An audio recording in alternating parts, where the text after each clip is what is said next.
by League One women's standards, but this is... that would be better than... I mean, I should take it off before I say that.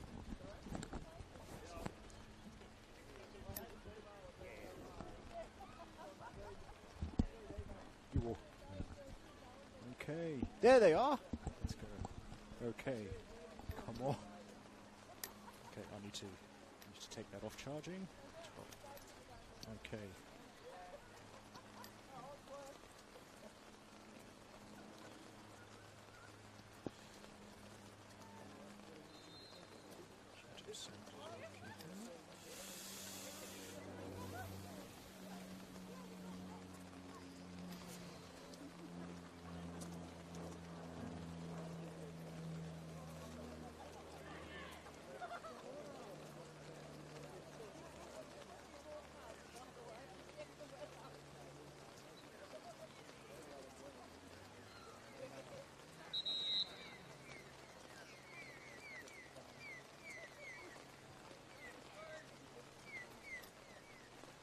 We're good to go.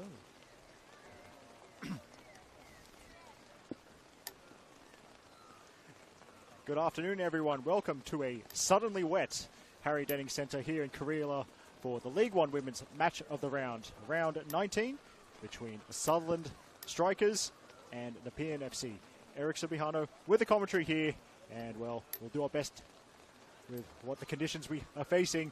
It was looking beautiful about 15 minutes before kickoff, but the weather has done what the weather has done for most of the last 2 months. And it's going to make things a little bit trickier for us, but we will push on. Well, for Sutherland Strikers, they'll want to recreate the good times from the last time we were here for a match of the round when they came from behind to defeat one of the premiership contenders, Hills United, by 3 goals to 2. Sutherland also victorious last time out, defeating Inter Lions by just a goal to 0. So a chance for a team that's had a tough start to the season, it shall be said, to go for 3 victories in a row. While for Nepean FC, it's been a tough week. Losses in 2 derbies over the last week to Mount Druitt Town Rangers, and then on Thursday night to Blacktown City. So can the team from the West bounce back? Well, we're about to find out as the refs do their last-minute checks. The rain has not really cooperated with my intention of writing things down on any piece of paper before the game, so it's time to call this game off the Dribble app on the phone. And there's the whistle. Away we go.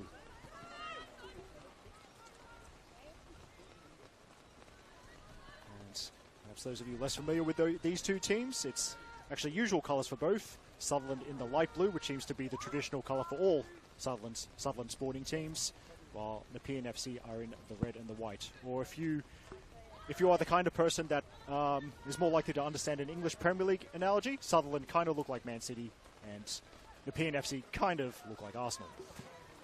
There's a good tackle in the middle of the field, and then Nimach sends it forward. Now, firstly, the Sutherland lineup. In goal for them, number 22, Chantal Symes, and the others, number 3, Josephine Konyarski, number 5, Amelia Nimach, number 9, Georgie Lewis, number 16, Annika Wende-Dunstan, number 19, Stephanie Konyarski, number 31, KJ Schmidt, number 37, Trinity Gibson, number 40, Gemma Woolley, number 49, Tasmanian superstar Lucy Johnson, and we've definitely saved the best for last with this starting lineup. Number 51 is Sydney FC and A-League women icon Tori Tumeth. The score of a match-winning double in that game I just referred to, round 16, when Sutherland beat Hills United by 3 goals to 2. A neat finish to equalise, make the scores 2-2, and then a towering header in the final 10 minutes, earning Sutherland an unexpected but certainly welcome victory over Hills United. The rain is getting ever more heavier. Cross into the middle, and that voice you can hear is Chantal Symes.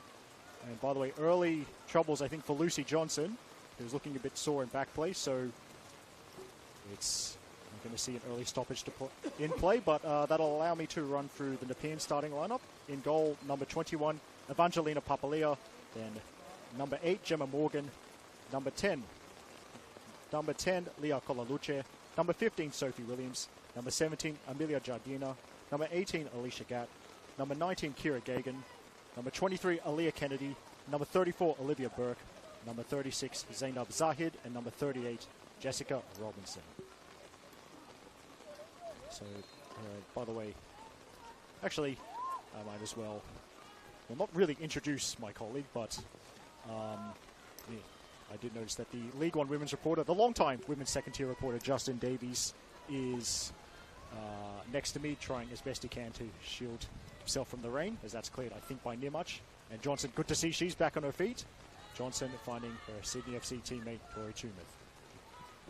Tumeth couldn't find Schmidt. Oh, by the way, Justin, who are the two coaches? Joseph Alul for Nepean? Yep. Sutherland, Vic McGovern? Okay, good. Steve got a last name? Anyway, we'll think about that as KJ Schmidt to the byline. Decent cross, and the volley well was an awkward height, I think, for Georgie Lewis, who scored very early on when we were here 3 weekends ago, but couldn't repeat her goal-scoring feats. Georgie Lewis, the man known the player known to some as the greatest athlete ever to come out of barrel, couldn't quite get the contact required to beat Papalia in the Nepean goal.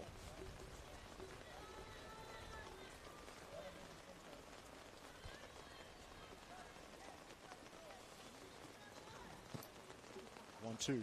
There's Josephine Koniarski getting it back from Johnson, and now Johnson again. Expect her to get a lot of touches, Lucy Johnson, as she did the last time we were here. And Johnson, it deflects, and Tumeth will just settle for the throw-in. Schmidt past the defender, and it's another decent cross over the keeper, and Lewis was flying in, but there was the necessary clearance from a Nepean point of view.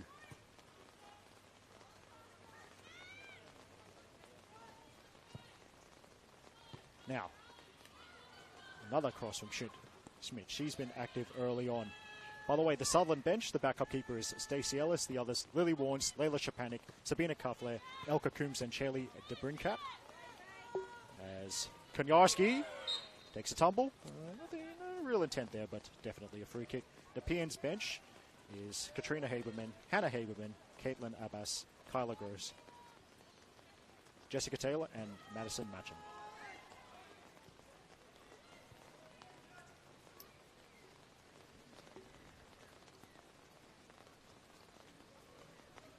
Stephanie Koniarski, and now working at far side with Lewis.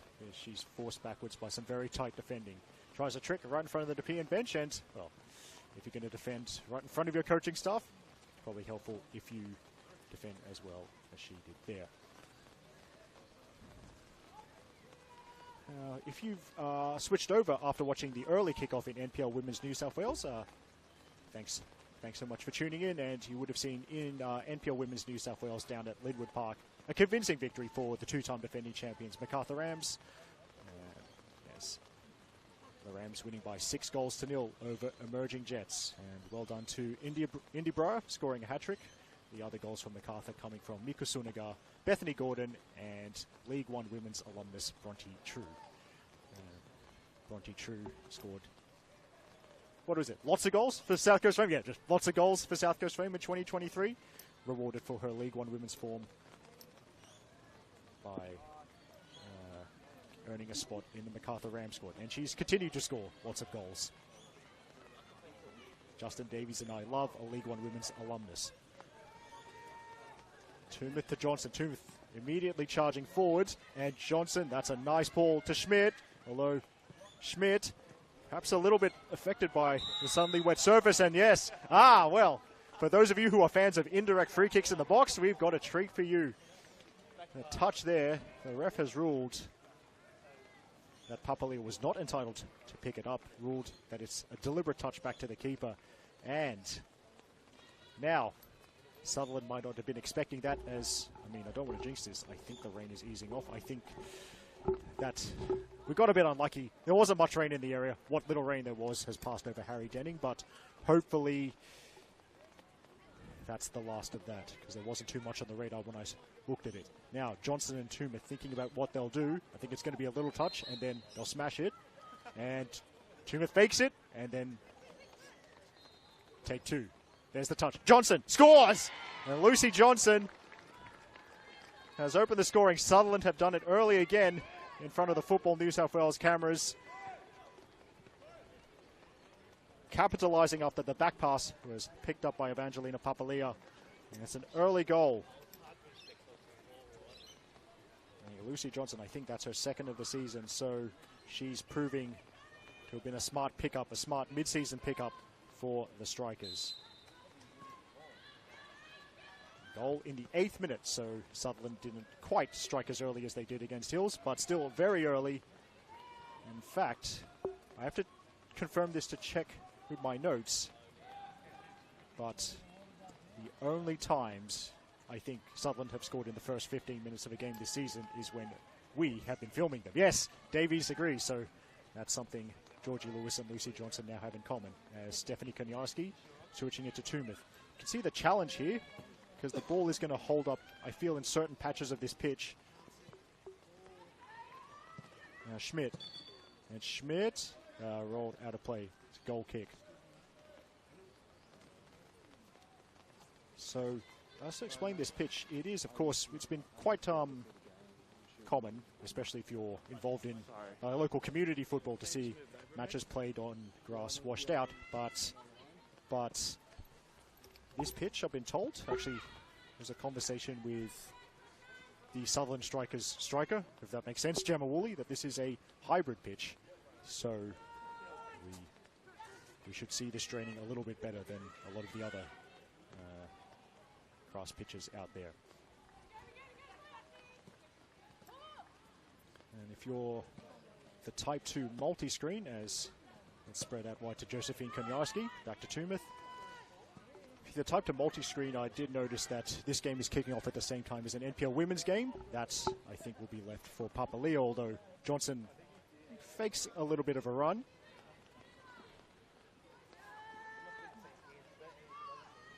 Fakes a little bit of a run, but the keeper picks it up.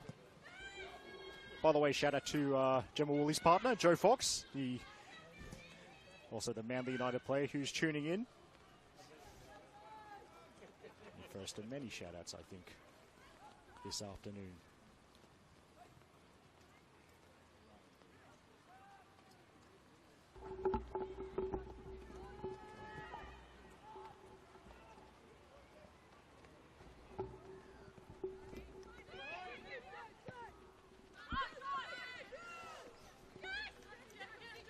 Josephine Koniarski getting shouts from a lot of interested parties in front of her. Now Schmidt. Schmidt again, chased. Good defending. Actually, yes, good defending. Well, the decision there is that will be a corner kick.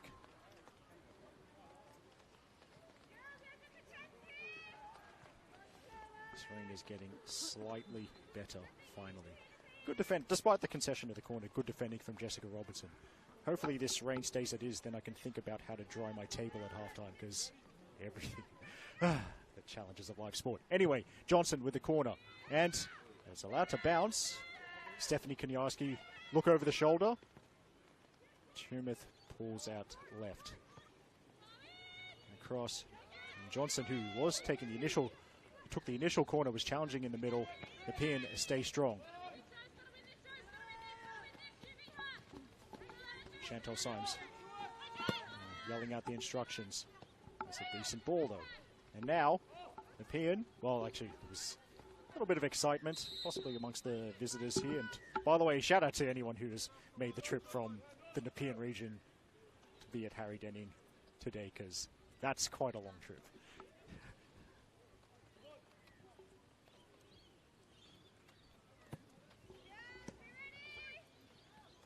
Amelia Jardina caught offside in that last move. Now Johnson, can she drop it over the top for Lewis? Papalia will fall on the ball.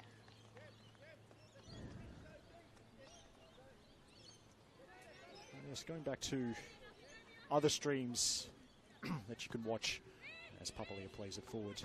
Other streams that you can watch in the Football New South Wales Women's Con. We'll hold that thought as it's Jardina with the run. And that's, we'll call that the first Nepean shot, but very straightforward for Chantal Symes.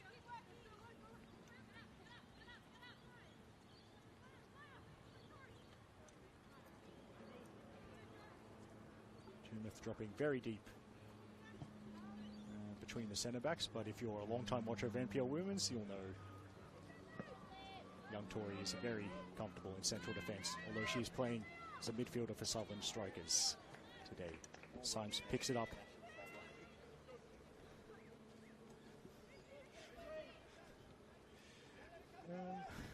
It's a nice line for Justin Davies standing beside me, although more roaming than an international traveller. I would apply that to Lucy Johnson more. Just, yeah. As Schmidt, another run. Woolley. And Woolley gets past two plays. Here's Gemma Woolley and went for the finesse. He's straight at the keeper, but she did it very well to even fashion the chance. And she had two players tight on her, back to goal. Still managed to get a shot away and at least test the Nepean keeper. Now, I think... Okay, well...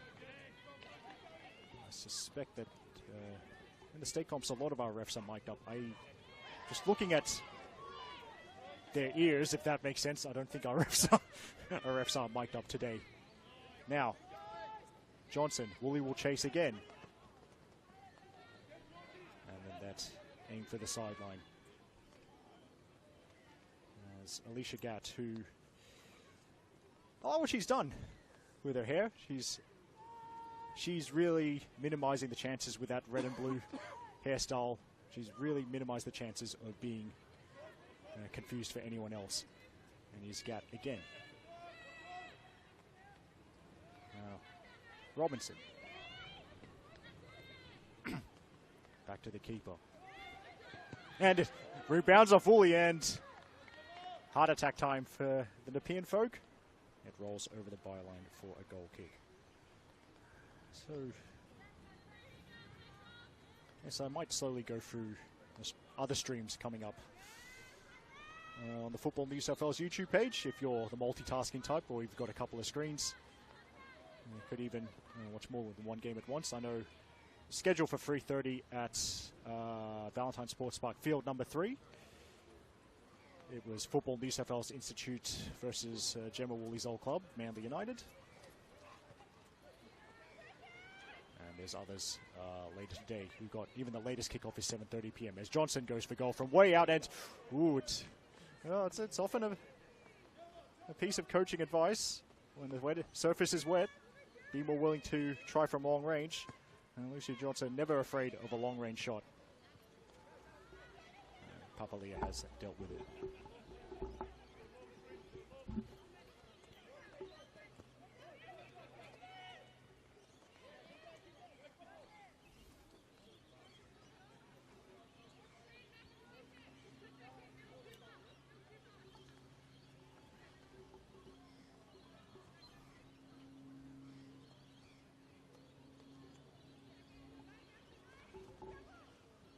Touch off Sutherland.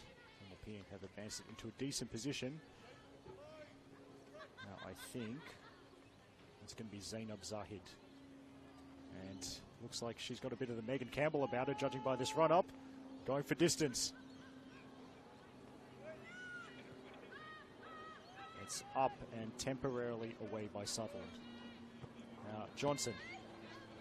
Foot in there. And Nepean, well, a little pocket of space for Gemma Morgan. And Morgan to the edge of the box. She shoots, and Symes past her outstretched fingers.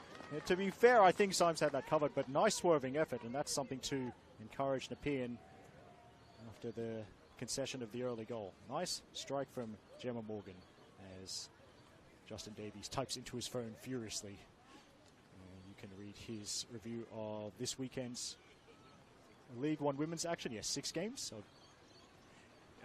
that'll be available, I think, later tonight on the Football New South Wales League socials. Uploaded, as always, by our fearless leader, mine and Justin's fearless leader, the Greek god of Football New South Wales, Mark Stavroulakis. Does a great job running the Football New South Wales media. Tumeth looking for the killer ball. Schmidt's fast enough, I think. So the keeper's off her line. It's across the box. And Lewis wasn't quite in the right position. Trying to keep it alive, but it is scrambled away. You can see a big part of the Sutherland attacking game plan to use Schmidt's speed. And you can see Tumeth getting the correct amount of backspin to drop that longer pass right into KJ Schmidt's run. Yes, it's 6 League One women's games. Today, not the usual 7, there was a washout at South Nowra Football Complex. But, so, travelling to Nowra midweek, which is what will have to happen now for the away team. It's always tough, but at least this time it's South Coast Flames, so it's not as bad as it could have been. Ball comes in, hits the big fence behind the Sutherland goal.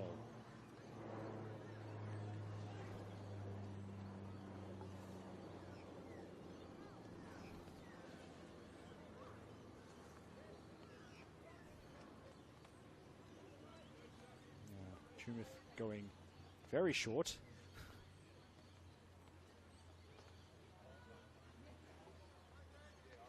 Yeah. Strikers trying to play out from the back.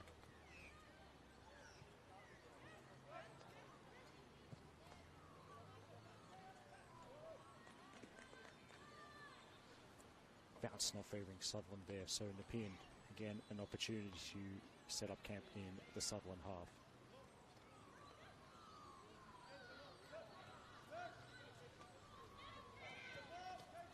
Gat. Now Robertson and the Sutherland trying to press high. Might break out for them. Schmidt couldn't make the ball stick. Tumith. Now she'll go direct. Woolley brings it out of the sky. And you can see it's going to be tricky. The ball is holding up in certain parts of this hybrid pitch. At least the water isn't pooling too much in a way that would make things really dangerous. As that end up being free kick to the visitors. Getting close to the 20-minute mark. If you've just joined us, Eric Subihano with the commentary here from Harry Denning Centre. League One women's match of the round, currently 1-0 to Sutherland Strikers over Nepean. An early goal from a collector's item, an indirect free kick, and it was smashed past a crowd of Nepean players by Lucy Johnson.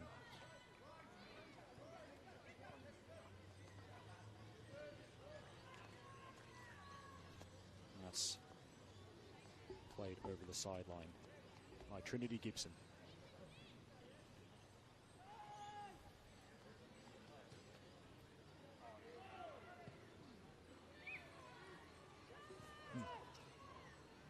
Decide to let the ball bounce. Might break for Nepean here. Maybe a crossing opportunity. Now it's delivered. Nimush didn't get the contact she wanted. Tumith will settle things down and play it out to Josephine Konyarski. And to Tumith. Now Schmidt once again, but I think, yes, good reading of the play from Robinson. Got the jump on Schmidt. And of course, reading the game. At least half the battle when you're a central defender. But Strikers trying to keep the tempo high here. Johnson cutting inside into the box. Now she goes direct for goal. That's 2 strong hands from Papalia. That's an excellent save. Keepers hate being beaten at the near post. Papalia made sure she was not.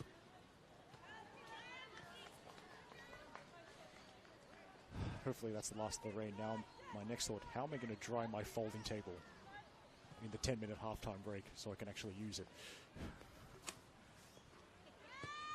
I have taken screenshots of the lineups on the Dribble app, so this is very,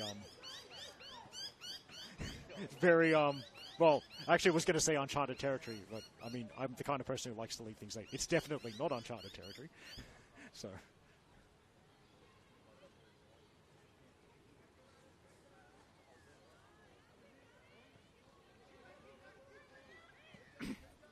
Johnson dropping deeper. Johnson was under pressure from Kira Gagan that time.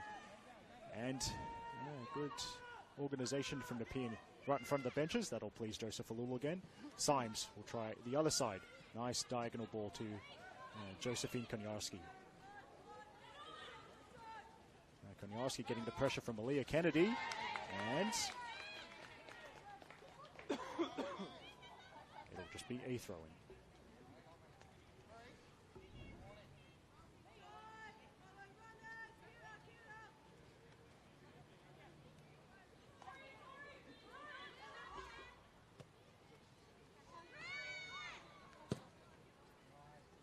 Switches. I think that's Wenda Dunstan, number 16. Left back, and now forward to Woolley, and Woolley goes from range, and it swings wide.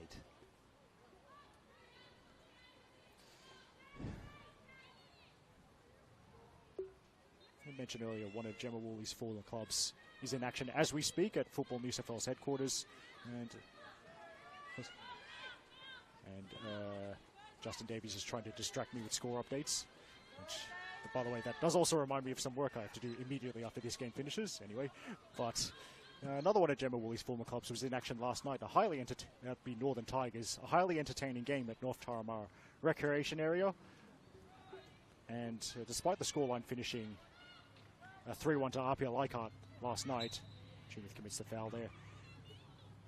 I'd say Tigers a little bit unlucky not to get at least a point, because they did threaten, had the Apia folk stressing out for the majority of that game. That'll be a highly entertaining run into the final series in both NPL Women's and this division, League One Women's. 4-team final series for both, as it was last year. It's the simplest final series format imaginable, I think. Which would be 4 teams make the finals in week 1, first place 4th, second place 3rd, and the winners play in the grand final the next week. Even I can understand that, as Wenda Dunstan crosses, but it's easy for Papalia. At least, and Justin Davies will remember this. Trying to remember the old 5-team finals format series, where one team got eliminated every week, as Davies once called it, NPL Survivor. Yeah, that if you were uninitiated, that was tricky. But anyway, Tumith space on the right-hand side. Low ball to near post Johnson. Good first touch, and Johnson. A good save from Papalia. Gemma Woolley would have had a tap in. The keeper has denied her. Now, Tumith intercepting off the keeper throw in Tumith. It's just behind Woolley, but Sutherland, I think they've stepped it up a bit, because Nepean had a good spell, but the hosts have responded in kind, as it's taken too quickly for the referee's liking.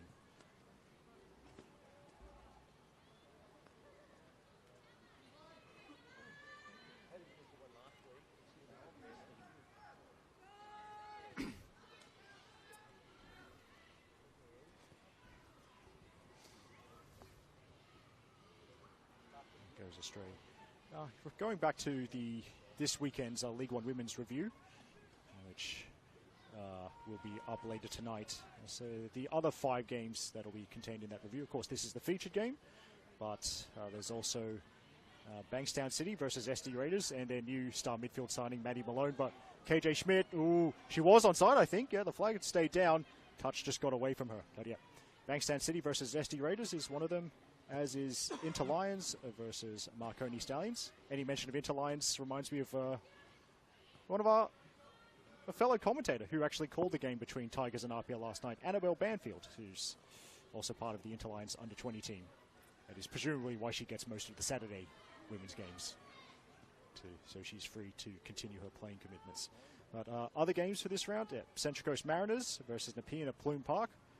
It's still showing on my dribble app as going ahead, so hey, it's wet weather. What am I? Oh, God. Well, that's embarrassing. I mean, that's yes. Okay, let's try that again. I mean, to be fair, I did call Nikolai Muller of Hills United Thomas Muller for 75 minutes on Friday night, so that's far from the least embarrassing thing. Let's try that again. This weekend, Marconi Stallions versus St. George FC. Central Coast Mariners versus Camden Tigers. Hey, it's wet in the Greater Sydney area and the game's going ahead at Plume Park. Miracles do happen. KJ Schmidt wide and delivers. Can't beat the first player at the near post. Morgan wants to shield it, and has done enough to keep it away from two Sutherland players. And the also Mount Druitt Town Rangers versus Interlions. Then the joys of trying to look at your phone in the rain. The screen is now about as patchy as my record of getting things correct. So anyway, turnover by Sutherland, and they've been decent if they're able to break quickly. But it's Wenda Dunstan on the far side stopping that, and if you like seeing slide tackles in the rain, you'll want to let's just say you'll want to keep watching this one till the end. Woolley and was about to turn into space. It'll be pulled back for the Nepean free kick. Okay, yes. So yes, the other two games in this round that I haven't yet mentioned are yes from the greatest venue in world sport, Bella Vista Public School, Hills United versus Bankstown City, and Hills United, I think, trying to repeat the feat of what happened in front of our cameras, by the way, back in round 6 when they held on in the face of incessant pressure. That's definitely a foul, and it's also the first card of the game.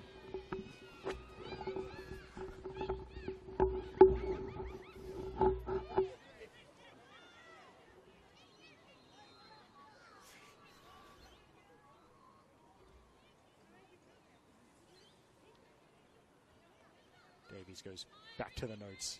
I think Kira Gagan, did you see a number 19? 19, yes, so.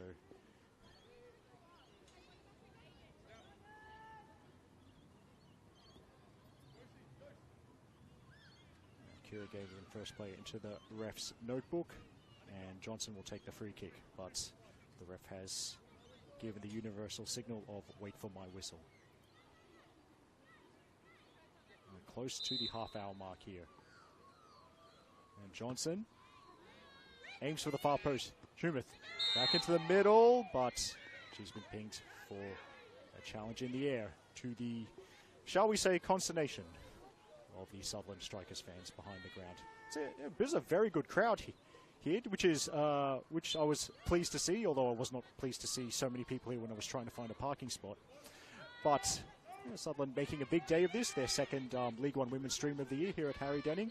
There was a pre-match presentation involving this player on the ball right now, Tori Shumath, and they've been selling merchandise throughout the day as well. And that was good to see the club advertising that on their socials.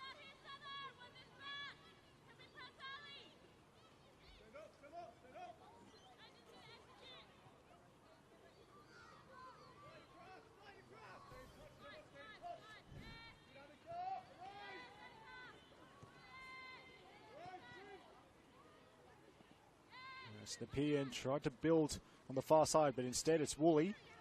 And Woolley stopped by Alicia Gatt. And Gatt will get a favourable rebound towards Kennedy. And Kennedy trying for the killer pass. Chantal Symes takes over and flings it immediately to Shumath. Johnson, not beaten to that by the fullback. I think that's Williams. Yep. Thumbs up from Davies. Shumath delivers, and is Woolley, and she scores. That's an excellent finish from Gemma Woolley. The cross from Shumath was pinpoint after a nice turn to make space for the ball into the middle. That's what you teach every striker to do. Run to the near post, get in front of your defender. And Gemma Woolley has left Papalia with no chance. So just after the half-hour mark, it is now a Sutherland Strikers 2, PNFC 0. Justin, is that Gemma's second goal for Sutherland? I think so, yeah. Now I'm trying to remember what I wrote down this morning. Because, yes, everything is very wet here. I'll have to see. Might need to beg the canteen for some paper towel just to sort out my desk so I can actually call the game the way I'm used to. And Shumath intercepts. What a cross that was to set up the second goal.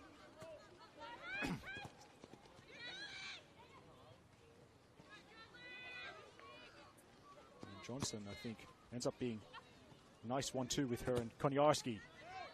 Sutherland will settle for the throw.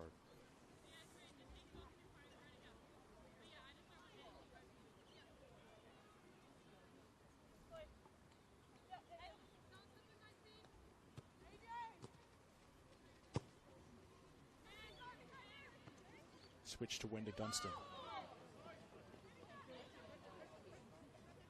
think 2 people shouting for a handball. Not heated, we'll go on. Now, it might have overrun of the escape from Stephanie Koniarski. Kennedy's making the run, and I think she was kind of making the diagonal run to get away from the defenders. It wasn't anticipated by her fellow winger. And the home side take over. Diagonal towards Lewis, and Lewis, she's ended up helping it, I think maybe with her knee, towards Wenda Dunstan. Good bounce, breaks, or might break for Lewis. And then strong defending there.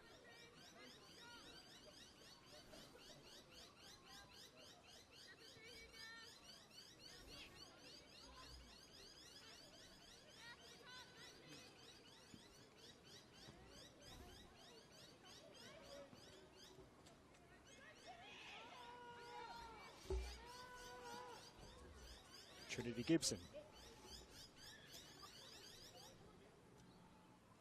Playing it over the sideline, taking the safe option.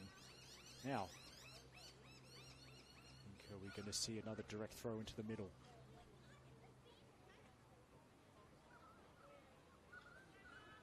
And Gibson anticipated the throw.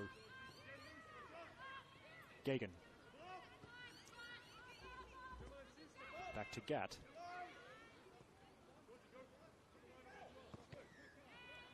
Ball is slammed into Lewis. Nepean trying to turn the screw and trying to get back into the game.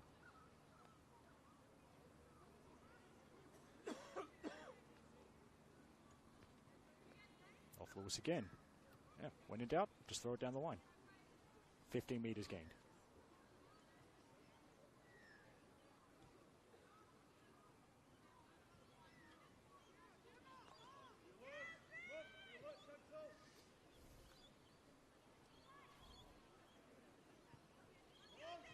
Of course, he can't be offside from a throw-in, and it's in the end running into a cul-de-sac there. But again, another Nepean throw. So almost the, shall we say, the longest extended spell of pressure in this area of the field that Nepean have had. Flung towards Colaluce. And across. Symes knows where that's going, into the side netting. Danger over for the hosts.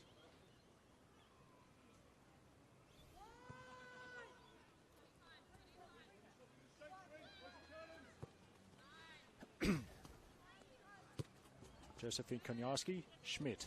Well, they've done a lot of running in this first half, and look at the burst of speed. Going to put Williams under pressure. Schmidt trying to get round. She has. Now gets away from Lewis, facing backwards, but shot on the turn blocked. Johnson. She tries to dig one out, looking for the top corner, I think. Goal kick.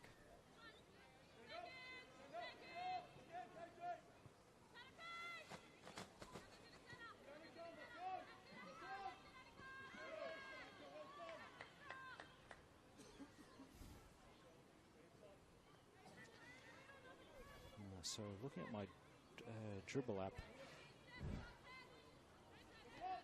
you want to hear the least surprising thing of all time? The game at Petermore Field's been washed out, so no match of the round for NPL Women's today. Olympic and Spirit will have to play in midweek, so unfortunately the people do not get to hear the dulcet tones of the Serbian Martin Tyler, Nikola Pozder today, and also no match of the round Instagram duties for Annabelle Banfield either. And do know she was actually given a big jacket last night by a Football News FL staff member specifically for that purpose because of the expected weather. Well, at least she's got the big jacket now, so when she, I think from memory, she calls a lot of games at North Taramara the Arctic Circle, our nickname for Spirit's home ground, because I refuse to use the government name for that facility in Macquarie Park. And also, as Tumith tries to head it out of the box, she'll chase after this. Also, Annabelle's also been to Northbridge Oval, an incredibly cold ground. I'm lucky not to have been there in over 5 years, but my point is Annabelle will need that jacket. Johnson outside of the foot, and it's a good run from Lewis, but Gatt has seen the danger in time. But the games you can still watch because they're on synthetic. They haven't been washed. Oh, another Gemma Woolies former clubs. They're playing at the always odd time of 5:10 p.m. at the Arctic Circle. Gladesville Ravens versus Bulls FC Academy. As Johnson, Nepean doubling up on her. Johnson cannot get the cross past the two players, and she will settle for the corner. Yes. Actually, that Ravens-Bulls game will be called by someone who, if you've watched a lot of League One women's streams, you're familiar with the professor's voice, otherwise known as Melissa Muscat. And Johnson, flat to the near post, and doesn't beat Morgan. And she'll try again in front of the Sutherland faithful. The latest two games in NPL Women's this weekend, of course, you can always watch these on our YouTube page. Illawarra versus University of New South Wales from Sir Ian McLennan Oval, 7 p.m. there. And 7:30 p.m. Sydney Uni versus Blacktown Spartans, 7:30 from Valentine Sports Park Field number 3. As Johnson's again aimed for the near post, again Morgan plays it behind. Three consecutive corners, if that makes sense. Oh, by the way, Illawarra UNSW called by Wollongong Saxboy, Thomas Phillips, and Sydney Uni versus Blacktown Spartans called by Kate Allman. So we've got one of the A-League women commentators into our team. Well done to you, Mark Stavroulakis, for making that happen. Johnson goes higher, and just above Tumith, but then I think she might have had to go anyway. Schmidt tries, the keeper's out of position. It won't matter, so teammates have bailed her out.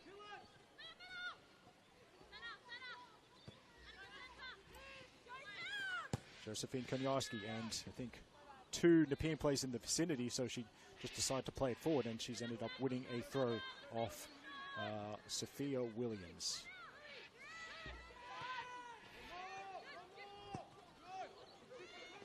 Johnson turns away from trouble. Tumith still on the left-hand side.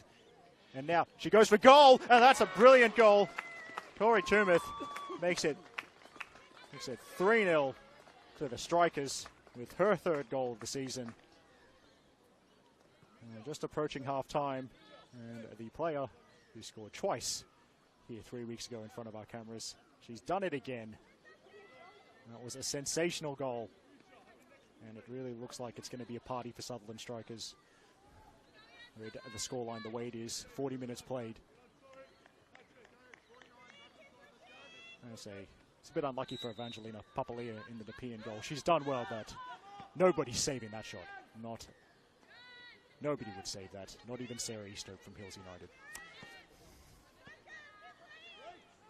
Now Morgan playing the 1-2, looking for Kennedy, but here's Josephine Konyarsky. And now KJ Schmidt resumes her battle with Sophia Williams. Good tackle. By the way, apologies to everyone who's already heard this joke. This Nepean FC formation will be familiar to Formula One fans. You know why? Because there's a Williams at the back. I'll be pleased if even one of you understand that joke. That reminds me, defenders named Williams. Shout out also to Holly Williams from Mount Druitt Town Rangers. She does a great job policing things at the back for the Rangers. Here's Gemma Woolley. Tumith, and trying to you can see what she was trying to do, play the ball between defenders. Schmidt puts the pressure on, wins the ball back, and then Williams, another toe in with those bright orange boots.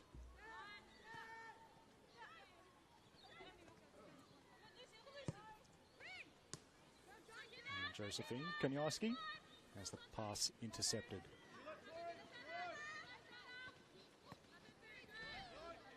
Foot in there, I think, Nim much.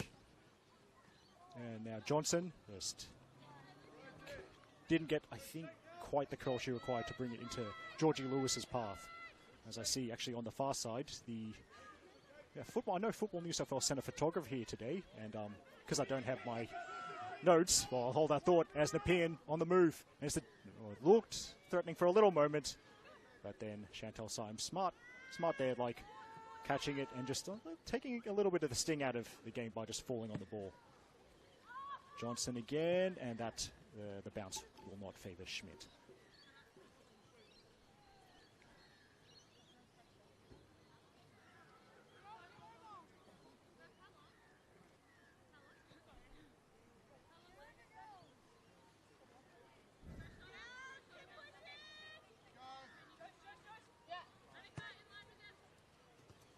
Williams under pressure immediately from Woolley. Now to Kennedy.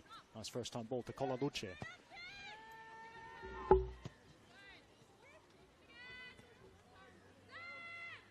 Gagan. Good turn, and that could be promising. Wenda Dunstan sticking to the task. The help arrives. Gagan getting forward from midfield. And then in the end, I think Stephanie Kaniarski opting for safety. So that will be a corner, but good work there initially from Amelia Jardina. Really much on, but she done a good acceleration there to get into the box, and the pressure ended up with Sutherland choosing the safe option.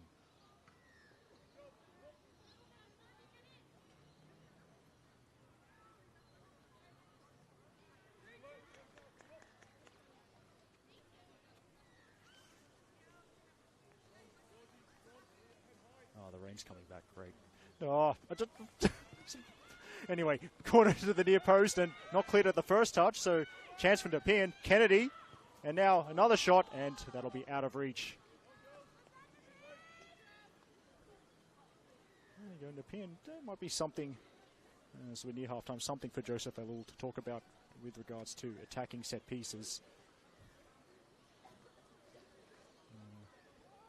Nepean don't mind, the players don't mind throwing themselves about, so as dead ball situations could be good for them in the remainder of this game.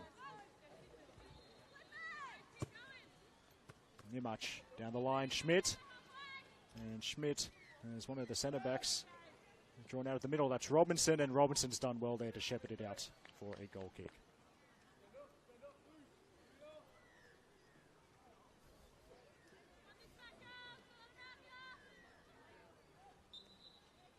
There we go. That's the end of the first half. It's been a great first half for the hosts. Sutherland Strikers leading by 3-0 as the teams head into the dressing sheds. Lucy Johnson opened the scoring with an indirect free kick from inside the box, teed up by Tori Tumeth. It was 2-0 when Gemma Woolley finished off Tumeth's cross to make to double Sutherland's lead. And then with about 5 minutes before half-time, Tumeth turned provider, smashing the ball in from outside the box to get us to where we are. Sutherland 3, Nepean 0. This is Eric Subihano on the mic from Harry Denning Centre. I'm going to frantically write the team list in my notebook so I have something better to go on with for the second half. We'll take a break of about 10 minutes or so, and then we'll be back.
J2 went like, it was only like 1.5 kilometers away and it looked miserable here.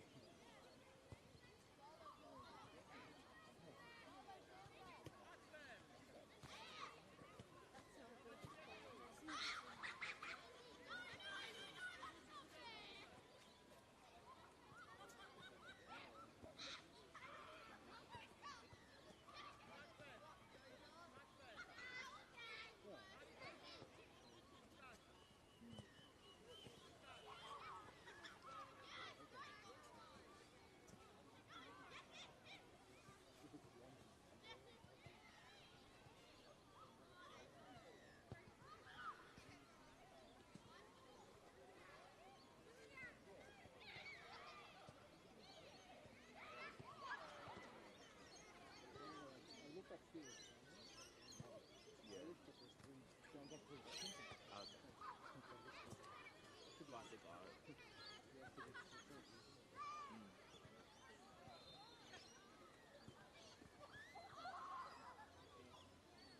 You like children's book too much.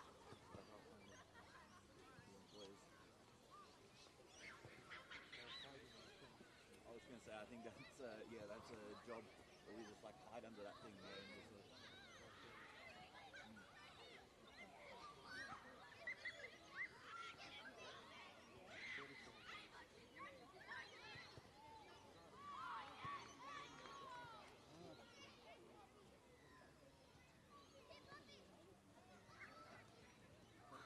너를 법사다. 너도 법사야 지금.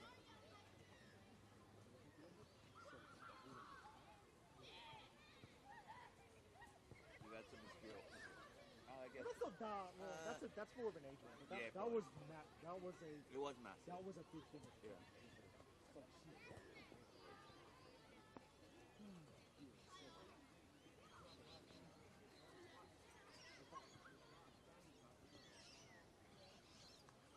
What is some of them?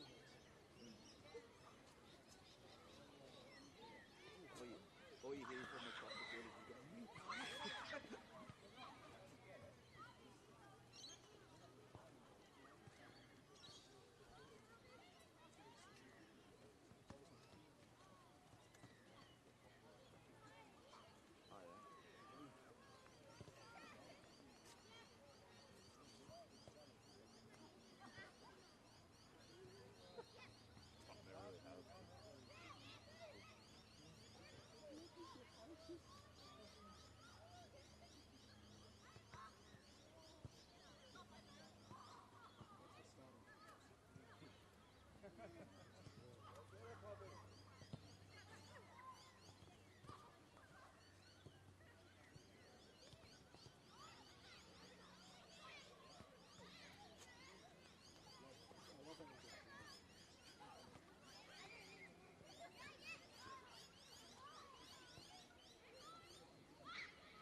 Fuck, they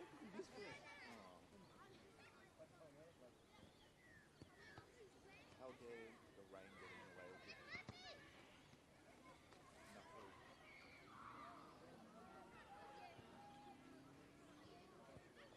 I mean, it can only be True. You can only contain enough read. You cannot stop it. You cannot stop it. I can never interact free kick. I've seen covering anyway.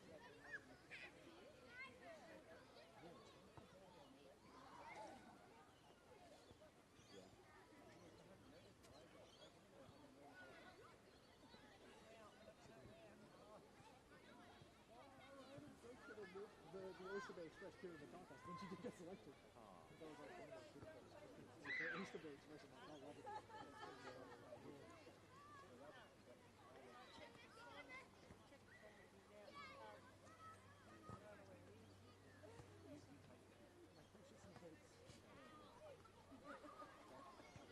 This is why I don't do any crap.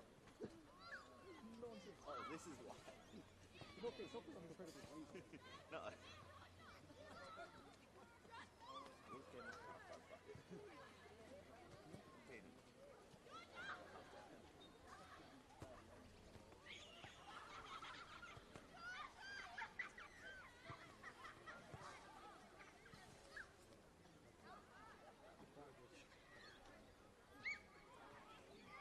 Also, all these finals.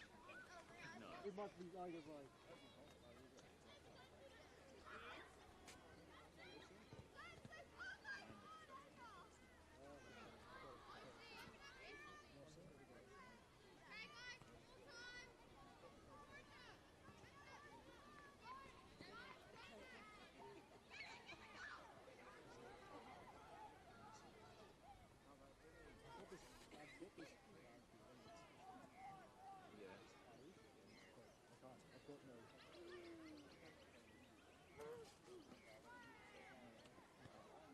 I would say so because one of the contacts is a guy that spells it like that, and it's man, it's Kevin Man. Yeah. Hopefully To just like this thing.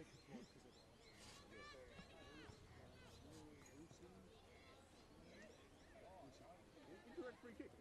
4:31 save is to Roma. Oh, do you want to? If it's close enough to 8, if it's close enough to 8:31. There's 8:32 and 4:30. Jersey, see Tori and Ash. They know what to do. They know what to do. Go to when that's Eric insufferable for a week when she scored. Was a banger goal. Smashed in.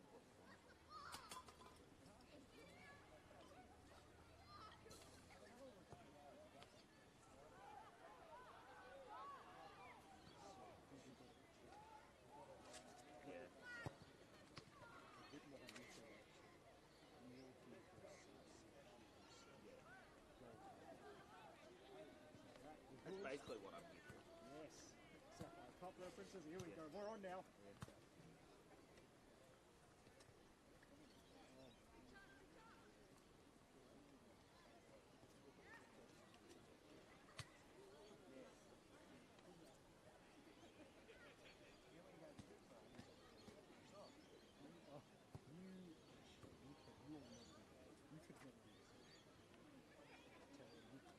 Especially you. Oh, he's got an 80s too.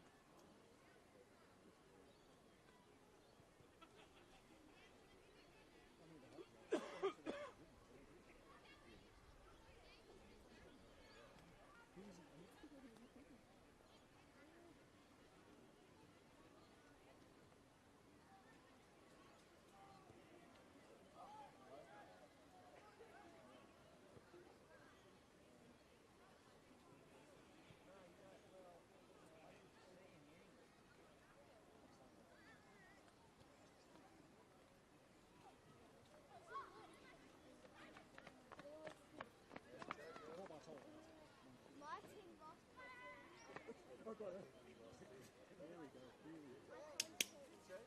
We're on here. We're on here.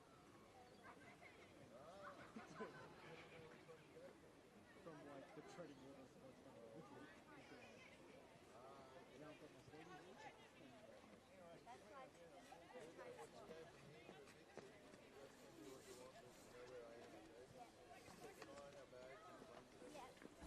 I might get. Hey, Poppy, could you do me a favour? Where are Macy's with umbrella? Can you bring that over here? Yeah, we'll bring all our stuff. No, just that, please. Leave the other stuff there.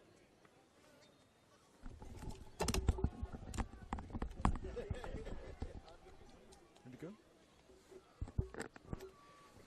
Good afternoon, everyone. Welcome back to the second half of our Football New South Wales League One women's coverage for round 19 of the 2024 season. And it's a battle between the Shire and Western Sydney, and so far the Shire proving to be the better team. Sutherland Strikers leading by 3-0 as we head into the second period. 3-0 over Nepean FC, and they look in a pretty good position to register their 5th win of the campaign. Actually, 6th win if you conclude a Sapphire Cup victory against Quakers Hill Junior Soccer Club from the Blacktown Association. So with half the game gone, there's half the game still to go. And there's the whistle. We're back underway. Now,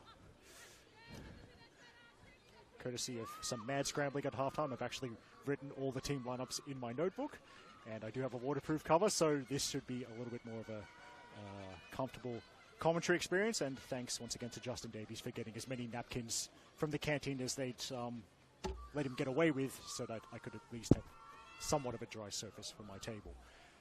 And I think I'll remind you of the two lineups out there.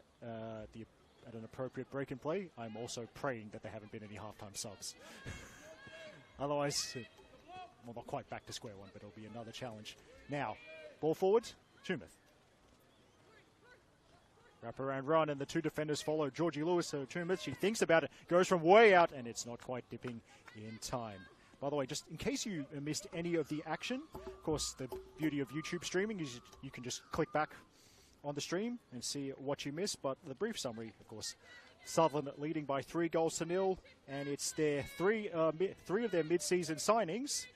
Lucy Johnson, Gemma Woolley and Tori Tumeth on the ball right now, but Johnson, Woolley and Tumeth proving, at least today, to be the most iconic trio since Destiny's Child.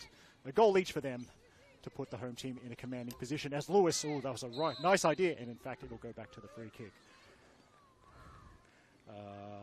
Johnson clipped late. But yes, Lucy Johnson opened the scoring in the 8th minute with an indirect free kick. Gemma Woolley made it 2-0 just after the half hour with a nice finish at the near post. Tumeth set up both of those goals and then smashed it in from 25 yards in the 40th minute to make it 3-0. Evangelina Papalia has asked for 2 in the wall. I think that is Gagan and Colaluce. They're back the required 10 yards, and now Johnson, eyes up. She goes for goal, and over. Now, the two lineups out there for Sutherland strikers. In goal, number 22, Chantel Symes. They look to be pretty much in a 4-3-3, so at the back from left to right, number 16, Annika Wender-Dunstan. Number 37, Trinity Gibson. Number 5, Amelia Mimach. And number 3, Josephine Koniarski. 3 in midfield, number 19, Stephanie Koniarski. Number 51, Tori Tumeth. And number 49, Lucy Johnson. 3 up front, number 9, Georgie Lewis, the captain. Number 40, Gemma Woolley. And number 31, KJ Schmidt. Colaluce, wide to Zahid. As tackled there. So, by the way, the Nepean lineup, we think it's a 4-4-2 with kind of a diamond shape in the midfield. So, in Nepean's goal, number 21, Evangelina Papalia. 4 at the back from left to right. Number 15, Sophie Williams. Number 38, Jessica Robinson. Number 18, Alicia Gatt. And number 34, Olivia Burke. The deepest lying of the midfielders is number 19, Kira Gagan, also the only player booked in the first half. In front of her, number 8, Gemma Morgan on the left. Number 36, Zainab Zahid on the right. And in the central playmaking role, number 10, Leah Colaluce. 2 up front, as that will be a Nepean corner. The 2 up front for Nepean. Number 23, Aaliyah Kennedy. And number 17, Amelia Jardina.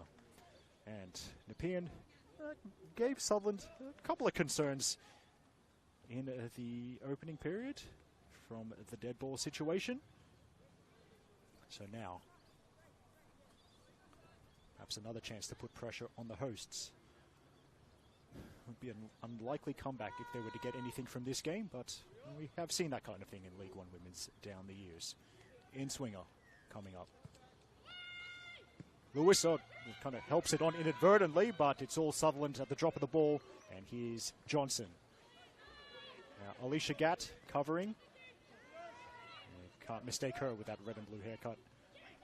It's like a haircut that is kind of like represents the Manchester Derby. Like, one half's red, one half's blue, or the Liverpool Derby, the Merseyside Derby, if you are so inclined.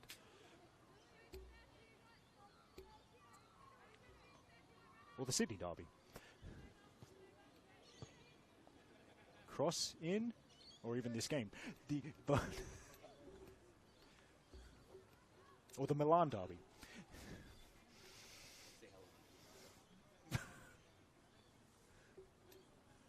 Tumeth, as she did for a lot of the first half. Takes the short goal kick from Symes.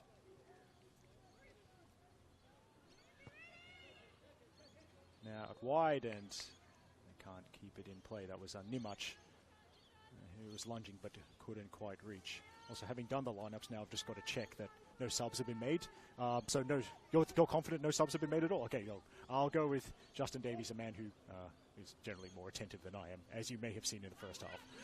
Now, Tumith, 3 in front of it, trying to break the lines, but a nice drop of the shoulder to get past one player. Now 2, it opens up.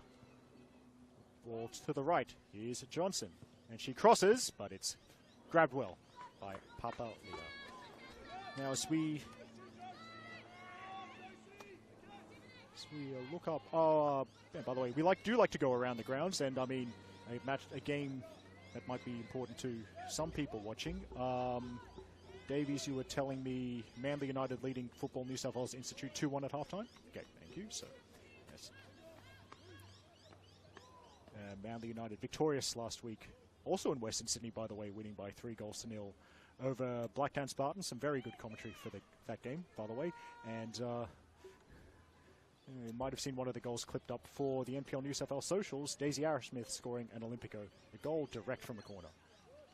Into the fence by Trinity Gibson.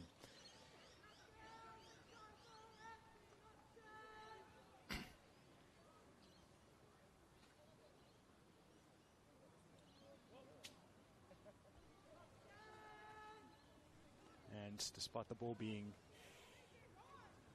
at the far end of the field as she looks at it, it's Papalia doing what I always like when goalkeepers do, still shouting out the instructions. Now Johnson turns past Gagan. Lewis caught offside. Now, of course, we have seen a bunch of we've got obviously semi-obvious. We got the current. We've got the current Sutherland and Nepean teams out here. It's a nice kit contrast, I think, light blue versus red. So unlike some games I've seen recently, and I'm thinking of a game between Manly United and Sydney University I called, where it was blue versus blue and gold, which was not nice to call, but I did my best. Yeah, so no chance of the outfielders being mixed up here. In fact, also the keepers, the keepers also not clashing with each other or any of the teams out there. So it's not often you see 4 very different colours out there. Well done, I suppose maybe Chantal Symes in the dark pink with clashing with Nepean's red a bit, but that'll be fine. As Williams chucks it back into play, and it's smashed into Colaluce. It breaks for Jardina. And Gibson staying close. Gibson now finds Lewis. And Lewis, I think she was looking for Tumith. It's taken over by Gagan. Ball takes a little splash on the hybrid surface. Quick feet there from Morgan. And Morgan still going. It's a curler. And a little bobble, but no real panic there from a Sutherland perspective. But yeah, of course, the current Sutherland and Nepean sides out there, but I mean, maybe some of you are a bit curious. Perhaps you want to know, maybe you want to know more about players who used to play for Sutherland or used to play for Nepean. Well, if you're that kind of curious, you're in luck, because next weekend's match of the round is between St George FC and Hills United, Sunday the 14th of July at 5 Sports. That'll be called by Duckman Matthew Austin. 3:05, is it? 3:10, sorry, 3:10 p.m. Bit of an odd kickoff time, but yes.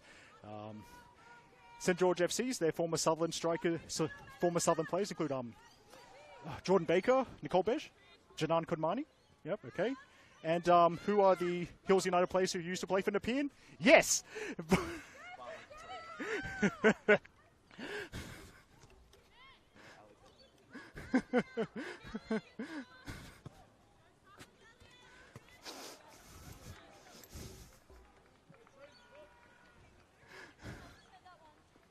Always good when something you've been cooking up all week comes to fruition. No, I will not explain that. Anyway, Tumith. Nice ball to Josephine Koniarski, but she's under pressure. And strong challenge there by Olivia Burke. In fact, actually, oh, well, they might have swapped their fullbacks actually as Woolley turns and gets the return ball. Woolley trying to use her body, but good defending by Gat. Actually, Nepean have swapped their fullbacks now. Olivia Burke, number 34, is on the left, and number 15, Sophie Williams, is on the right. So, I wonder, maybe Sophie Williams knows it's streamed. It's like, I want to be on the camera side the whole game. So, just, yes. That's smart.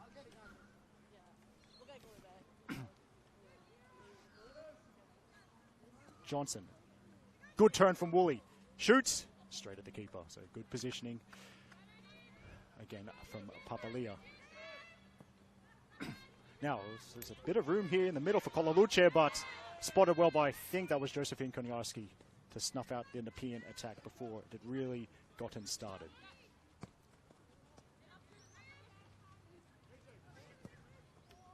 Johnson looking for Schmidt, and it's covered well by Burke. Oh, Schmidt has been very active in the first half. Maybe they're just kind of like giving Williams a bit of a... I mean, I don't know why I'm so recklessly speculating of what the Nepean coach Joseph Alul is thinking, but maybe they just said, Sophie, you have a bit of a rest. Olivia, you deal with this speedster for 45 minutes.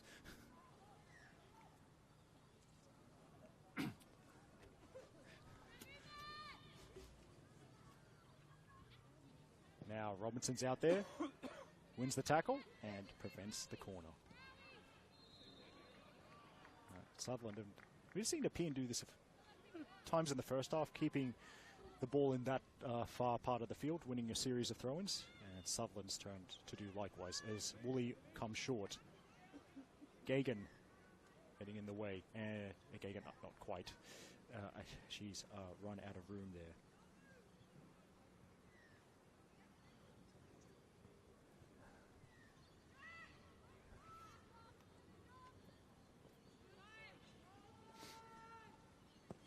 Johnson, decent ball. Tumas again drifted out to the left and can't keep it in. Right in front of the photographer, Football New South Wales assigned to this game. Rob Artola had a perfect view of the Sydney FC and A-League women icon charging towards him.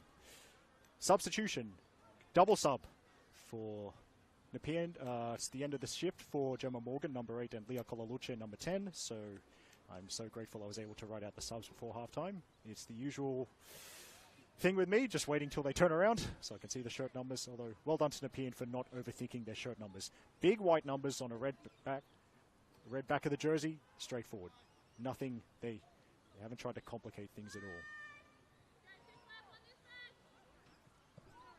all. I think I see a 35, which would be Jessica Taylor. Justin Davies confirms that, so she's one of the subs. I actually wonder, I wonder if maybe they've gone to 4-3-3, have Nepean as they look to chase this game. That's an unfortunate one. Well, she can't. Well, I think that ball slipped, so well, not that I have a great understanding of the laws of the game. If it slips, you just go on, but then she played at the ball. She was the next player to play at the ball, so that can't be. Anyway, whatever. 5, Hannah Haberman is the other player to come on. Tumeth. Tumeth forced sideways, but she holds it up long enough to bring Josephine Koniarski into play towards KJ Schmidt. Corner. So yes, just to clarify, coming on for Nepean, number 5, Hannah Haberman, number 35, Jessica Taylor, and coming off number 8, Gemma Morgan, and number 10, Leah Kolaluce.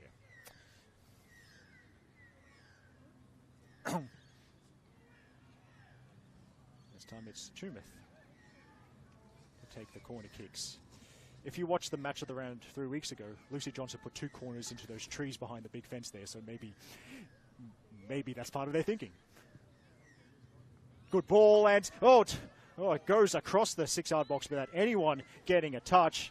And for the Sutherland folk wanting another goal, that was agonizing. That would have been as painful as the last time I got a tattoo. Just hanging in there in the 6-yard box, waiting for a crucial touch. Foul by Jardina. Score stays at 3-0. Now, we got a stoppage, and it's got to go back to the spot the ref wants to take the free kick taken from. The remaining subs on the Nepean bench, Katrina Haberman, Caitlin Abbas, Carla Grosse, and Madison Mann. while Sutherland have all 6 remaining that they could potentially, or that we could potentially see later in the game. Backup keeper Stacey Ellis, the others Lily Warnes, Leila Shapanik, Sabina Kafle, Elka Coombs, and Shaylee DeBrincat. Reverse ball from Johnson, but that's going to be easy for Papa Leo.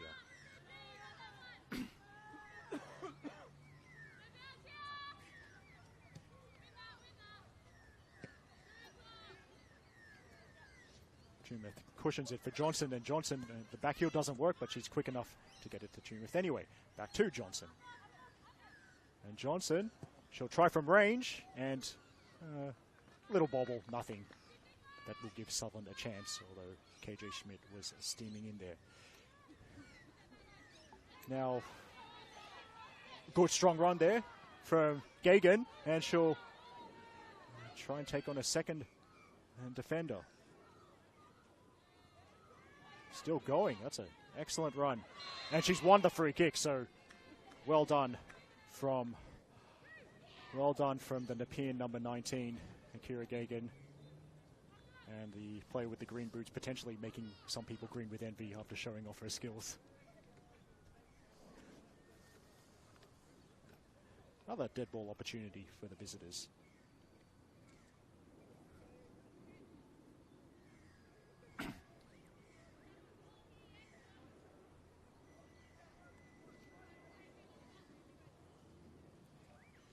Looks like, who's it? 20, Aaliyah, thanks Justin. Aaliyah Kennedy is the assigned dead ball expert. 4 in the box for her to aim at, and 2 in the wall. Clipped in, big shout from Chantel Symes, and her teammates will comply with the well, not really a request, was it? More of an order to get it away. Demand, yes. So I've mentioned, yes, I've already mentioned, I'll try and, because I did mention the next weekend's League One Women's Match of the Round. So, of course, I will remind you of, well, promote the other women's streams that we have next weekend on the Football New South Wales YouTube page. But yes, as I said, next weekend's second-tier Match of the Round in women's is between St. George FC and Hills United. What? Rematch? Rematch of what, Justin? I have no idea what you're talking about. I've never called the game between St. George FC and Hills United. Oh, and it holds up, and it's tricky for Nimarch, but there she's done well. With the ball perhaps not doing what she expected. Reacted in time to usher the ball, shall we say, back to Chantel Symes.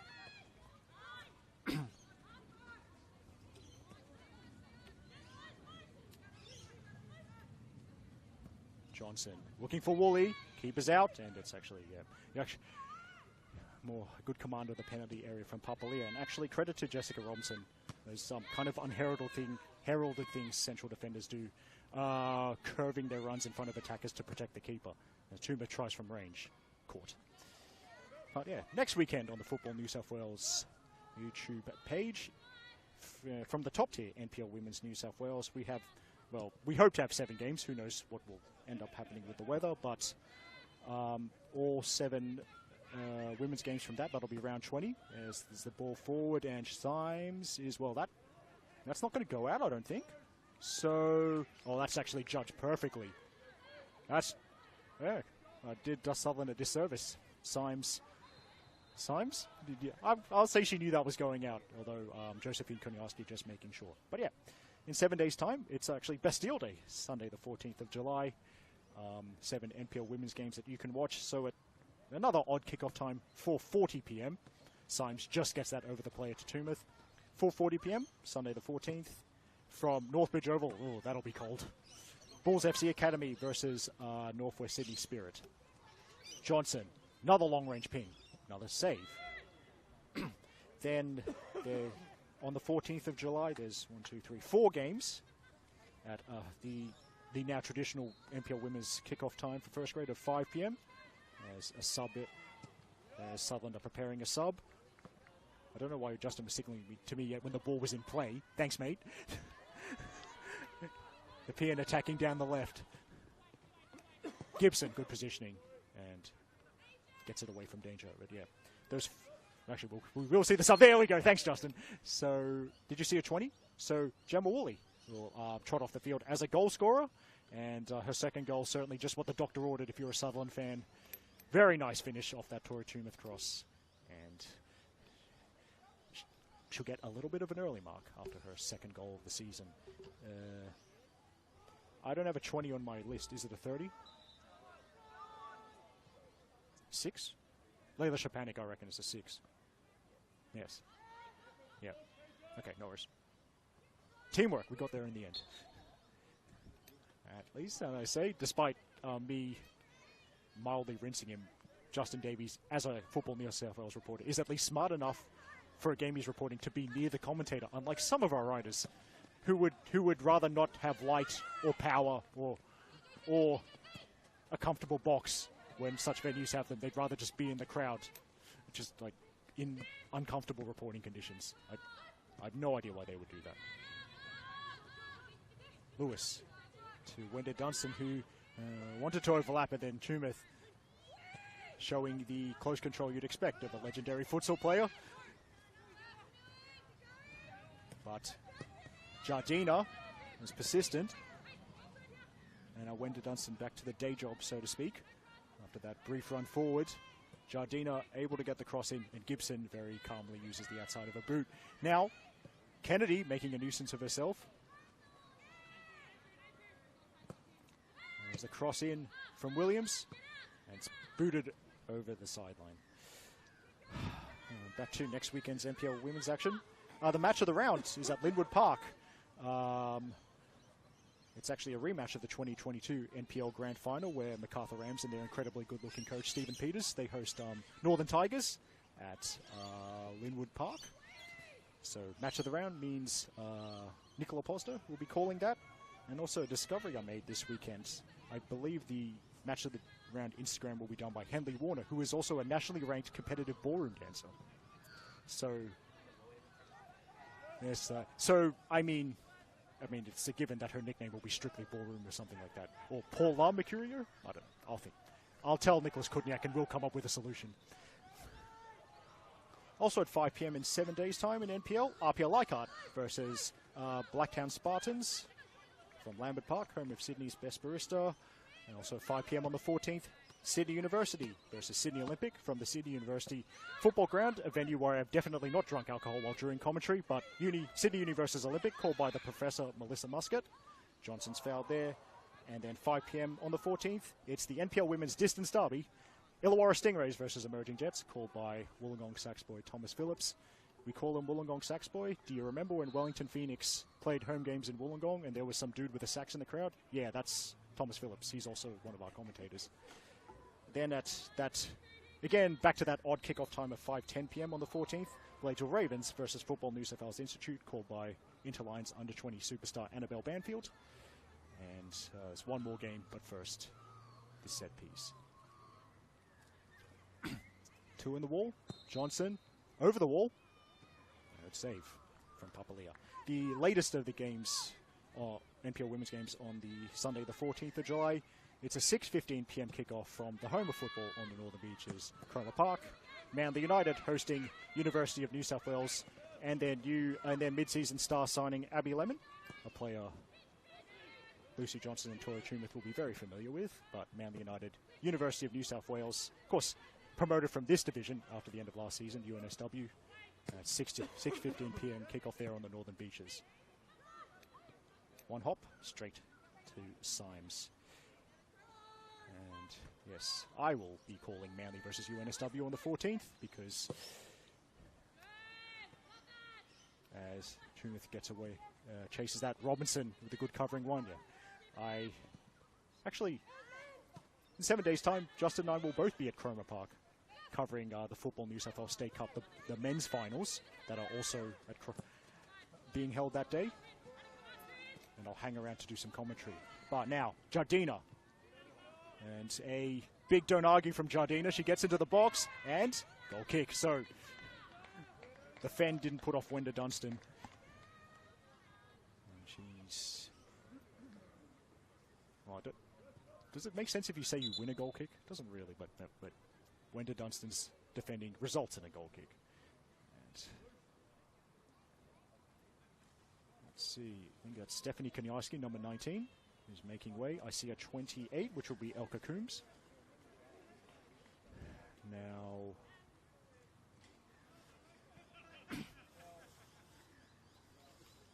yeah, it looks like a straight swap. Midfielder for midfielder there. Sutherland's second substitution of the game.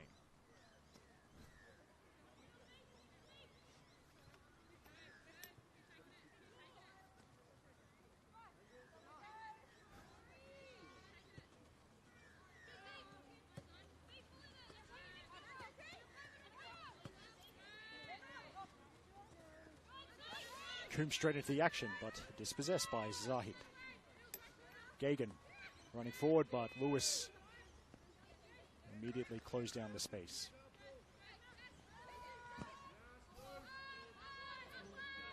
Now Schmidt, she's still got plenty of running. Putting Burke under pressure. Burke opts for the throw-in. So into the final 20 minutes here. The final 20 minutes of regulation at Karela. Sutherland strikers leading Nepean by 3-0. All 3 goals came in the first half. Lucy Johnson, then Gemma Woolley, then Tori Tumeth.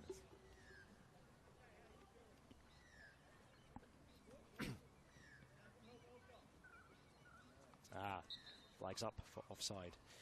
Now, just looking at, let's see. Yeah, I mentioned earlier a little bit of Sutherland's Sapphire Cup adventures. I love talking about the greatest cup competition in the world, the Sapphire Cup, the new competition for both community football and state league women's teams in Football New South Wales. Sutherland, these two teams as League One women's teams got a bye to the second round. Sutherland beat Quakers Hill Junior Soccer Club from the Blacktown Association 5-1 away from home as Gibson opts for safety. And then a bit unlucky for Sutherland in the third round, coming up against a team, a MacArthur Rams team that, if that was in A-League Women's, would have a decent chance of making the A-League Women's finals, but big defeat there to MacArthur Rams, but that's not really anyone's fault. That was a very incredibly star-studded MacArthur Rams team they came up against. While it was a round 2 exit for Nepean, had a tough trip on a Tuesday night away to the Central Coast, up to the Central Coast, losing 4-1 to Terrigal United.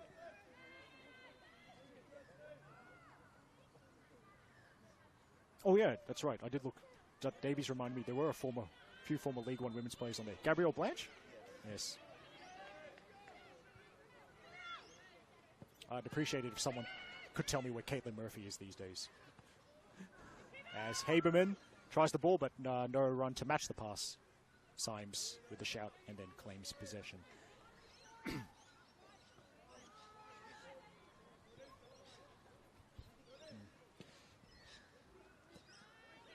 Intercepted by Burke.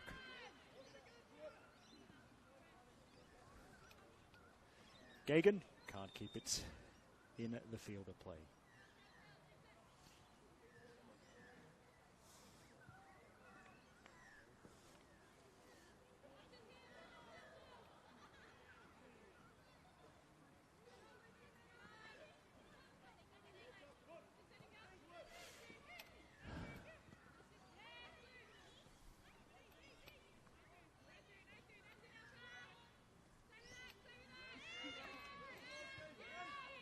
Lewis breaking it up about halfway, and Burke wins the throw-in off Schmidt.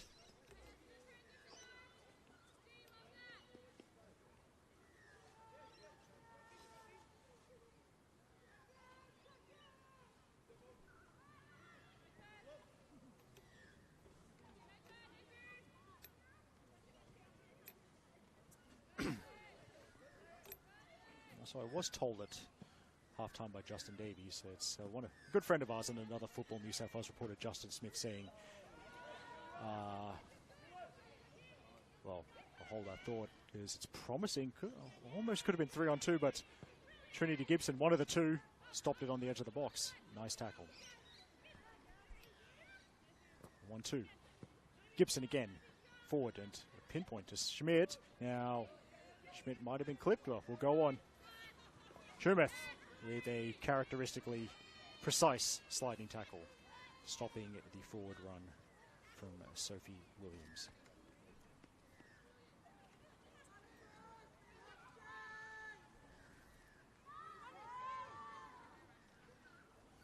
as Williams thinks about this throw-in.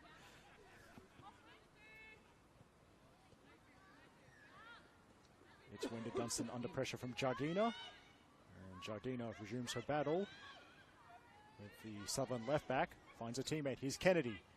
Kennedy doesn't make it stick. Lewis plays it to the new, one of the subs, Shepanik. And Shepanik, she's just going to hold down R2 and go for it. And left side of the box. And there's the ball now. Didn't have quite the juice on it to see Johnson's late run. Tumeth now for the strikers. Ah, yes. Shepanik. Now Lewis. And Lewis gets the cross in. It was a shout from the keeper, but I think cleared anyway. Although, I think I remember that advice. If you think you can clear it, just clear it. And if we need to argue about it later, that's what we'll do so. That's what Tumeth delivers from deep. Good header away.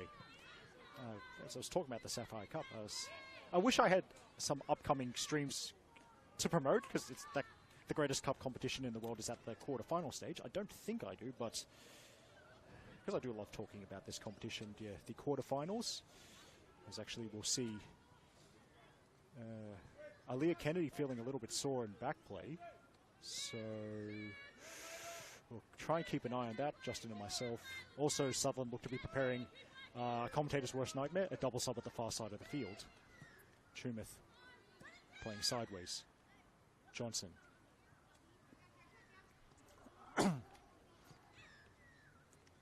Back to Johnson. Shoots. It's dipping. It dipped a bit too much that time from Johnson's perspective. And sticky gloves for Evangelina Papalia. She's had a good game despite conceding 3 goals today. Space for Zahid. Trying to curl it into the path of the wide runner, who is Haberman, Hannah Haberman, because Katrina Haberman is still on the bench. Cleared over the sideline. Anyway, Sapphire Cup, just quickly, I'll drip feed that info to you. The earliest of the Sapphire Cup quarterfinals, Wednesday, 10th of July, 7 p.m. at Heffron Park, presumably the synthetic there in the eastern suburbs, and the last remaining community football team, Coogee United from Eastern Suburbs FA, hosting Northwest Sydney Spirit from NPL. So, oh yeah, that's 3 days' time. Then Thursday, the 11th of July, 6:45 p.m., a rematch of a semi-final from last year, Northern Tigers versus Gladesville Ravens at North Taramara Recreation Area, an all-NPL clash there. I mean, I suppose you could call that the Gemma Woolley Derby as well, if you wanted to. Decent first touch from Lewis. Now, looking for Shepanik, and Shepanik is beaten to it by Robinson. All good defending from the number 38. The other 2 Sapphire Cup quarterfinals, both on Wednesday, the 17th of July, at 6 p.m. Another all-NPL clash, RPL Leichhardt versus Sydney Olympic from Jubilee Stadium in Kogarah. Now, that's actually first part of a double-header. There's a men's game scheduled for 8 p.m. immediately after that one, also between RPL and Olympic. So, if you like chaos, you will be hoping for that Sapphire Cup game to go to extra time and penalties, so the men's game kicks off at something like 9 p.m. Would it be... the last time a game kicked off that late at Jubilee, it was a Wiley game in late 2019. I was there because I'm that kind of person. Johnson delivers. And it might go all the way in. Headed away at the near post. Left for Johnson. Good tackle from Hannah Haberman. Now, Wenda Dunstan's got to turn on the afterburners. And keeping her cool under some pressure as she waits for teammates. And she's won the free kick as well. So yes, and the latest of those Sapphire Cup quarterfinals, also Wednesday, 17th of July at 7 p.m. from my favourite venue in world sport, Bella Vista Public School. The last remaining League One women's team, Hills United, host Sydney University, a team that knocked out, they'll be the sub, but just Sydney University in the Sapphire Cup. Their cup run has been knocking out a team my friend plays for, then knocking out my employer, now they're trying to knock out my local team. Sydney Uni, a bunch of really mean women, to me specifically in the cup. 3 and 7 coming on for 23 and 19. So Kira Gagan, the only player on a card, so perhaps that's influenced Joseph Elul's decision. Aaliyah Kennedy, who was feeling sore a bit earlier, is the other player withdrawn. So 3 and 7 coming on. Number 3, Katrina Haberman. Number 7, Caitlin Abbas. And about 10 minutes left. Okay. Thank you. Thank you, Justin. Gibson, foot in there.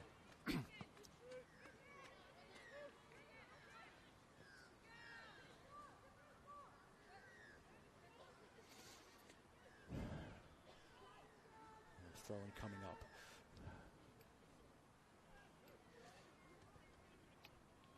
Oh, by the way, Justin, what are the odds of someone from the 3 p.m. kickoffs getting back to you before we finish broadcasting? Not high? No, not high. Didn't think so. Oh, well. That's what your round 19 review is for. Can't wait till it's published.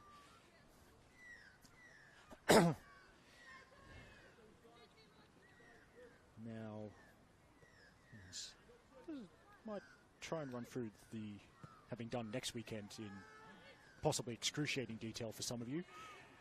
Next weekend's women's streams on the Football New South Wales YouTube page as Coombs finds the wide option.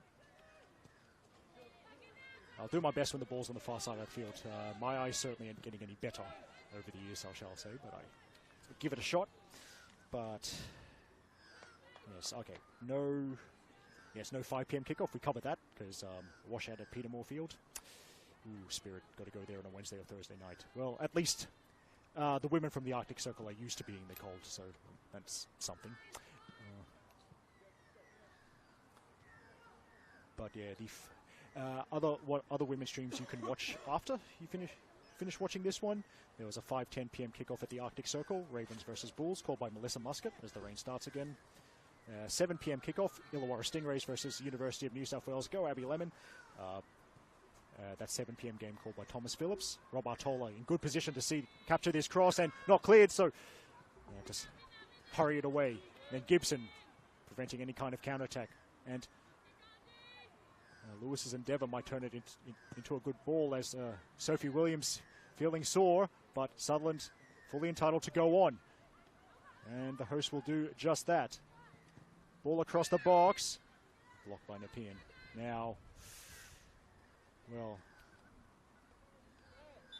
actually, yeah, but Lucy Johnson, I think, just staring at the ref, basically non-verbally telling him to stop the game so Sophie Williams can get some treatment. Excuse me, I am an A-League Women Champion. You'd better stop this game.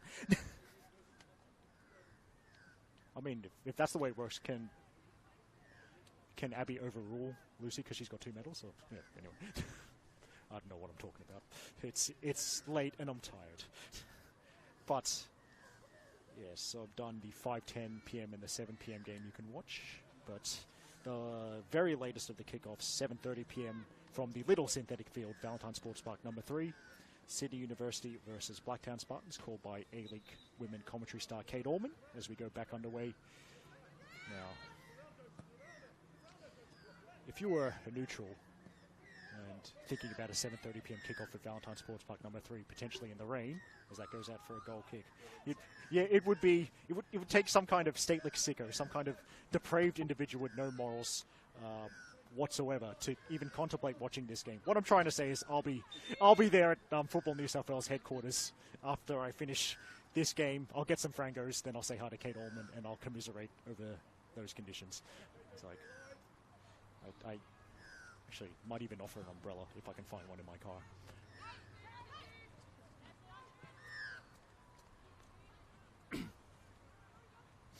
Oh, nice work from Lewis, and Lewis goes for goal. But again, that's like you might say, it might be easy to say all these shots have gone, or a lot of these shots have gone straight at Papalia, but I remember reading this article about goalkeeping and basically saying the keeper's positioning is not an accident. They're standing there because that's the position where you're most likely to make the save. So a lot of shots going straight at the keeper are actually a sign of a very good goalkeeper. Well done to you, Evangelina.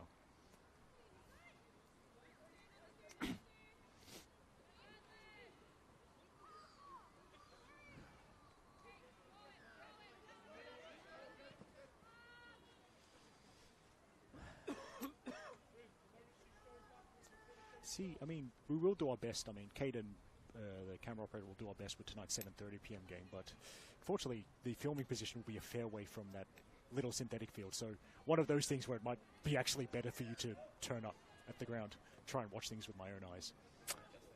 Yeah, yes, I am justifying my own ludicrous behavior. Yes, you are correct.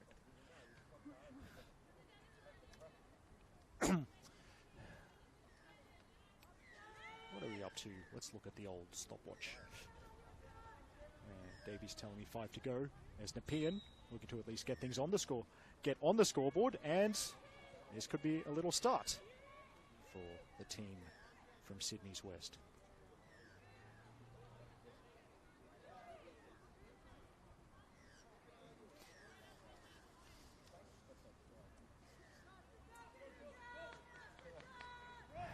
Papalia yelling out some encouragement. Oh, we have a League One women's score already. Well done. Hang on. Wait. This is a piece. Come on, man. Read the game better. One of us has to be able to read a game properly. 2 in the wall. And it's, well, look good, but Symes read it all the way. Caught it cleanly and starting the counter-attack. It could be, there's some spaces possibly for strikers to take advantage of, but the red jerseys get back just in time. What was the score, Justin? Sorry. Okay, so comeback victory for Central Coast Mariners up at Plume Park, defeating Camden Tigers by 2-1. Shout out to all my friends who love it when Camden Tigers lose.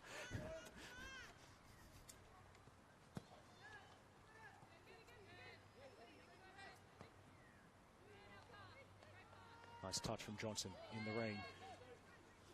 Charged down by Katrina Haberman, though her attempted pass. Yes, might look at what the rest of the games in the month of July for these two teams, because they have both of them will have a midweek game, I think, a day apart as well. Tumeth, left side, as Lewis pulls out wide, but she goes centrally to Johnson. The rain's back. Of course it is. Johnson goes from long range and had Papalia worried enough to dive, beat her fingertips, also went past the post. And substitution coming up. You're younger than me, Justin. Talk me through this. I've got no hope of seeing that far. 27, Sabina Kafle? I said I got no hope, then I had to go anyway. If that's a 27, that's a miracle. Lucy Johnson. And the other goal, one of the other goal scorers. The player who got things started, got the party started for Sutherland today. It's a little bit of an early mark, and my somewhat reckless guess is that number 27, Sabina Kafle. Oh, that's wrong. Oh, that's a terrible guess. It's actually number 2, Lily Warnes. It's a single-digit number. I saw it too, got excited that it might be my favorite number coming onto the field, but no, it was not. I try many things, and most of them fail. Tackle there for Jardina. Looking ahead at what these teams have in the rest of the month of July. So for Nepean on the 14th, the long away trip down to South Narra Football Complex to play Southeast Phoenix.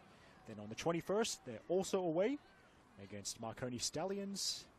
Then a short turnaround after that one, because on Tuesday the 23rd, 2 days after that away trip to Marconi, they're at home for a catch-up game against Camden Tigers. And then they finish the month. Hang on. You right there, Justin?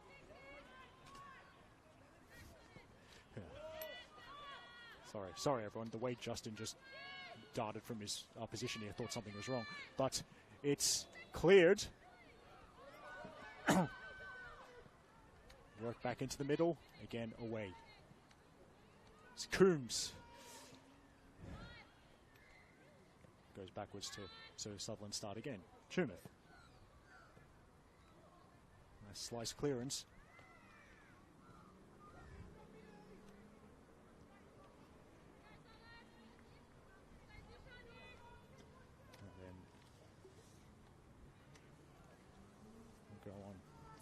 By the way, Justin Davies looks to have scrambled somewhere, so I suppose I'll take your laptop back to you. It's okay, Justin. Corner kick for Sutherland coming up. By the way, the final game, to complete that thought about Nepean's upcoming fixtures, at the end of the month, Sunday 20th July, they welcome a lot of old friends to Cook Park in St Mary's. It's Nepean versus Hills United. while Justin is not here, I'm getting sick of tidying up after him, but anyway.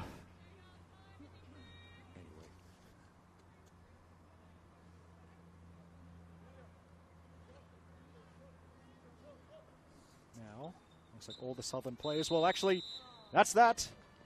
So, Sutherland reverse what happened the first time these two teams met in round 6, because they've defeated Nepean by 3-0. All 3 goals came in the first half. Lucy Johnson scoring from an indirect free kick. After 8 minutes, set up by Tori Tumeth, Gemma Woolley with a lovely finish at the near post in the 32nd minute to make it 2-0. That was also set up by Tumeth. And then Tumeth showed how iconic she is once again in the 40th minute by scoring from way outside the box. Left the keeper with no chance. That turned out to be the end of the scoring. We hope you stick around on the Football New South Wales YouTube page. Just quickly, Ravens versus Bulls in NPL. That's in progress right now. You've also got Illawarra versus UNSW at 7 p.m. or Sydney University versus Blacktown Spartans at 7:30 p.m. for you.